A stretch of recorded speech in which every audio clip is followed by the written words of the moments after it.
వృధా ఖర్చులను తగ్గించడం, ప్రభుత్వ వ్యవస్థలో సమూల మార్పులే లక్ష్యంగా అమెరికా ప్రభుత్వం ఏర్పాటు చేసిన department of government efficiency DOGE మూతపడింది.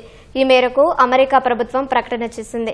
తన లక్ష్యాలను అమెరికా 250వ స్వాతంత్ర దినోత్సవం 2026 జూలై 4వ తేదీలోపు సాధిస్తుందని డోజ్ ఏర్పాటు చేసినప్పుడు అమెరికా అధ్యక్షుడు ట్రంప్ తెలిపారు. అయితే దాని గడువు కంటే 8 నెలల ముందే డోజ్ను మూసివేయడం గమనార్హం. స్పేస్ ఎక్స్ అధినేత ఎలన్ మస్క్, భారత సంతతికి చెందిన పారిశ్రామికవేత్త వివేక్ రామస్వామి సారథులుగా ఏర్పడిన డోజ్ ప్రభుత్వ వ్యవస్థలో సమూల మార్పులు, శాఖల్లో వృధా ఖర్చులు తగ్గించడమే లక్ష్యంగా పనిచేసింది. అందులో భాగంగా వేలాది మందిని ఉద్యోగాల నుంచి తొలగించింది. అనంతరం రామస్వామి డోజ్ నుంచి వైదొలగగా ట్రంప్ సర్కార్ను ఎలన్ మస్క్ వెనుకుండి నడిపిస్తున్నారనే ఆరోపణలు నెలకొన్నాయి.